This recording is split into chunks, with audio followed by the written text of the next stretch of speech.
പാപ്പിനിശ്ശേരി തുരുത്തി മേഖലയിൽ കണ്ടൽക്കാടുകൾക്കിടയിൽ മാലിന്യം കുമിഞ്ഞുകൂടുന്നു. പ്ലാസ്റ്റിക് മാലിന്യങ്ങളും കെട്ടിടാവശിഷ്ടങ്ങൾക്കും പുറമെ സെപ്റ്റിക് മാലിന്യങ്ങളും വൻതോതിൽ പ്രദേശത്ത് തള്ളുകയാണ്.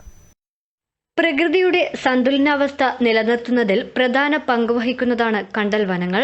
ഒപ്പം നിരവധി ദേശാടന പക്ഷികളുടെയും സൂക്ഷ്മ ജന്തുജീവജാലങ്ങളുടെയും ആവാസ കേന്ദ്രവുമാണ് കണ്ടൽ വനങ്ങൾ. ജില്ലയിൽ തന്നെ ഏറ്റവും കൂടുതൽ കണ്ടൽക്കാടുകൾ ഉള്ള വളപട്ടണം പുഴയോരത്തിന് സമീപത്തെ പാപ്പിനിശ്ശേരി തുരുത്തിക്ക് സമീപം കണ്ടൽ വനമേഖല മാലിന്യങ്ങൾ നിറഞ്ഞ നാശത്തിന്റെ വക്കിലാണ്. കെട്ടിടാവശിഷ്ടങ്ങളും സെപ്റ്റിക് മാലിന്യങ്ങളും ഉൾപ്പെടെ ഈ മേഖലയിൽ വൻതോതിൽ തള്ളിയിരിക്കുന്നു.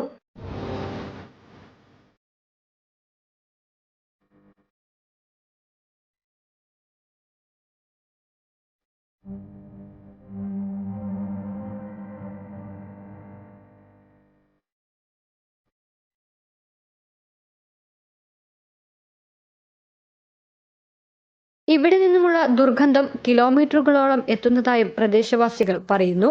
മാലിന്യം തള്ളുന്നത് ബന്ധപ്പെട്ടവരുടെ ശ്രദ്ധയിൽപ്പെട്ടിട്ടുണ്ടെങ്കിലും ഇതിനെതിരെ കാര്യമായ നടപടികളൊന്നും തന്നെ ഉണ്ടായിട്ടില്ല. തുരുത്തി പ്രദേശം ഒരുപാട് കാലമായി മാലിന്യ കൂമ്പാരമാണ്. നമ്മുടെ നാട്ടിലെ കാലാവസ്ഥയെയും പ്രകൃതിയെയും ഒക്കെ നിയന്ത്രിക്കുന്നതിൽ വലിയ പങ്ക് വഹിക്കുന്നതാണ് കണ്ടൽക്കാടുകൾ. ഈ കണ്ടൽക്കാടിൻ്റെ ഇടയ്ക്ക് ആശുപത്രി മാലിന്യവും മറ്റുള്ള മാലിന്യങ്ങളും കെട്ടിടാവശിഷ്ടങ്ങളും ഒക്കെ കൊണ്ടുപോയി ഇടുന്ന ഒരു കേന്ദ്രമായി മാറുന്നു.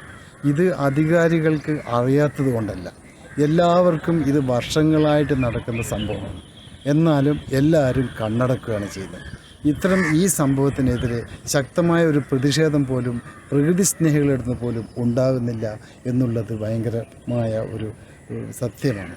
അത് കൂടാതെ കണ്ട് ഈ പ്രദേശത്തുള്ള രോഗാണുക്കൾക്ക് പകരാനുള്ള സാധ്യത വളരെ കൂടുതലാണ്. അത്രയധികം ജനസംഖ്യ അവിടെ ഇല്ലാത്തതുകൊണ്ടാണ് ഇത്രയധികം രോഗങ്ങൾ മറ്റൊരു സ്ഥലത്തേക്ക് പടരാത്തത്. ഈ വഴി നടന്നു പോകാൻ പോലും പറ്റാത്ത രീതിയിലുള്ള ദുർഗന്ധം വമിക്കുന്ന പ്രദേശമാണ് തുരുത്തി പ്രദേശം.